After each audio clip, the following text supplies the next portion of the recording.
రోమీలకు రాసిన పత్రిక 1వ అధ్యాయము 11వ వచనం నుండి 20వ వచనం వరకు. మీరు స్థిరపడవలెనని అనగా మీకును నాకును కలిగి ఉన్న విశ్వాసము చేత, అనగా మనము ఒకరి విశ్వాసము చేత ఒకరము ఆదరణ పొందవలెనని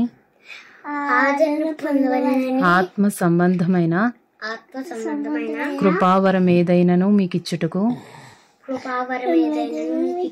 మిమ్మల్ని చూడవలెనని మిగుల ఆపేక్షించుచున్నాను. సహోదరులారా, నేను ఇతరులైన అన్యజనులలో ఫలము పొందినట్లు మీలో కూడా ఫలం ఏదైనను పొందవలెనని అనేక పర్యాయములు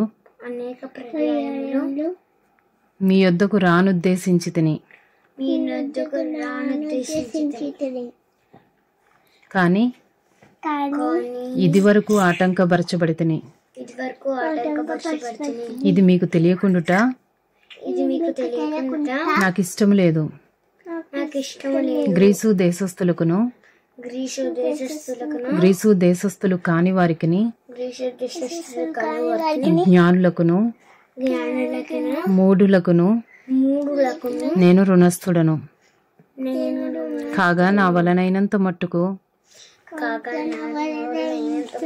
రోమాలోని మీకును సువార్త ప్రకటించుటకు సిద్ధముగా ఉన్నాను. సువార్తను గూర్చి నేను సిగ్గుపడు వాడను కాను. ఏలయనగా నమ్ము ప్రతి వానికి మొదట యూదునికి గ్రీసు దేశస్థునికి కూడా రక్షణ కలుగజేయుటకు అది దేవుని శక్తి అయి ఉన్నది.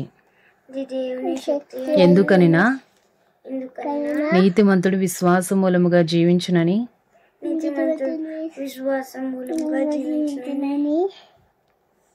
వ్రాయబడిన ప్రకారము విశ్వాస మూలముగా అంతకంతకు విశ్వాసము కలుగునట్లు దేవుని నీతి దాని యందు బయలుపరచబడుచున్నది. దుర్నీతి చేత సత్యమును అడ్డగించు మనుషుల యొక్క సమస్త భక్తిహీనత మీదను దుర్నీతి మీదను దేవుని కోపము పరలోకము నుండి బయలుపరచబడుచున్నది. ఎందుకనగా దేవుని గూర్చి తెలియసఖ్యమైనదేదో అది వారి మధ్య విశదమై ఉన్నది.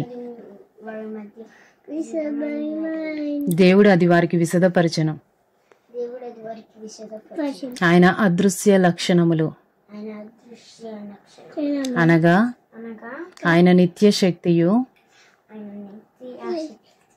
దేవత్వమును జగదుత్పత్తి మొదలుకొని సృష్టింపబడిన వస్తువులను ఆలోచించుట వలన తేటపడుచున్నవి గనుక వారు నిరుత్తరులై ఉన్నారు.